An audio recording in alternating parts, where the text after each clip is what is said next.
when you lose a loved one, it can sting you. You know, when we talk about stinging, we only know about scorpion bites, snake bites, ants stinging you, scorpions stinging you. But then death also, it can sting. So when people die, when you lose a loved one, it can sting you. Now, the only thing we should just go and say is, sorry for your great loss. If you don't have anything to say, just say sorry. And even if you don't have anything to say at all, just greet and go and sit down. I saw a book in a shop one day. They call it How to Be a Gentleman. And I saw in that book that if you go for a funeral as a gentleman, don't shake hands with the people who have lost the person who have lost the person. In Africa, if you don't shake hands, they say you don't respect. But I mean, to be a gentleman, it says you must keep your hands either in front of you or behind you. Some people also in another country says that when you keep your hand like this and you keep your hand like that, you are trying to remember the slave trade, that you are a slave. It's not true. Where do we get all these things from? It's all in the mind. But all the book was saying is that you must learn to be a gentleman. So a gentleman just greets at a funeral and goes to sit down, because the pain people are going through, you cannot explain it. You cannot explain it. Death can also bring hopelessness, feelings of hopelessness.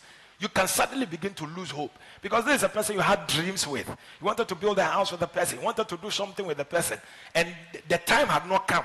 The person had not seen the things the person should have seen, and then the person is dead and gone. Death, it can sting you with hopelessness. Death can also sting you with confusion. You can be confused. It can sting you with confusion. I remember my father used to have this assistant pastor called Pastor McDonald. Very good man, nice man. And I remember those days, we'll go to this man's house. I mean, he had about, I think about 4 bedrooms, and then I think there was house. I mean, he had about, I think about 4 bedrooms, and then I think there was an outhouse or something like that. And we'll go there Friday.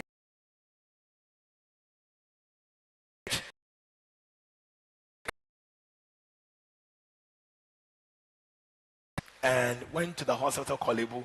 Was okay, was doing well. Then Bishop went to go and see him in the afternoon, and when Bishop got there, they told him that he was gone. When they told him that he was gone, look, Bishop started to walk, and they started looking for him. 1 hour, 2 hours, 3 hours. They were looking for him, they couldn't find him.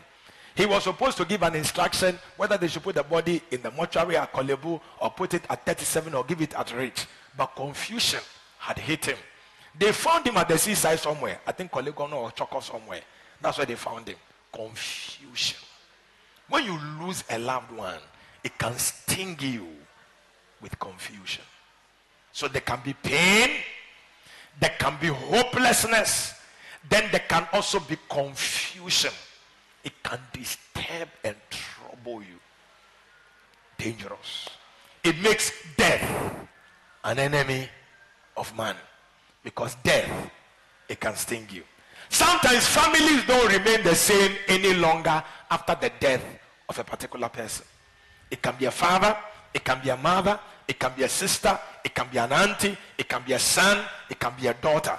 But the death of somebody who is like a pillar in the family can distort everything in the family.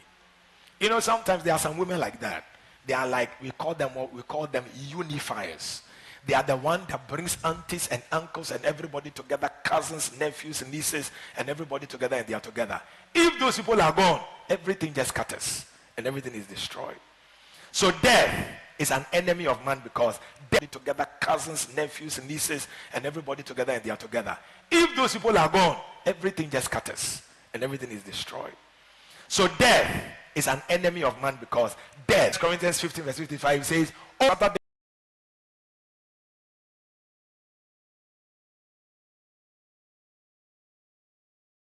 cemetery, I'm a summon, different places, see the traffic that is on the way to these places.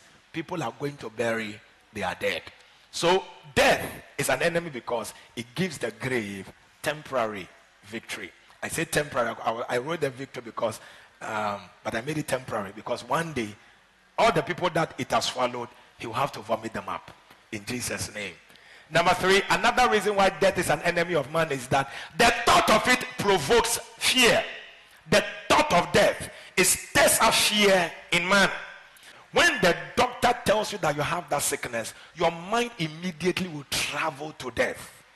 You will see yourself in a coffin, and you will see yourself in a coffin, and you will see people had come for the funeral, and you will hear dirges being sung for you at the funeral, and you will hear your tribute being read at the funeral, and you will hear your tribute being read at the funeral, and the pastor preaching a message at your funeral, and then making an altar call at the funeral, and you will see yourself being carried in a dead body to go and bury in the cemetery, all because of fear.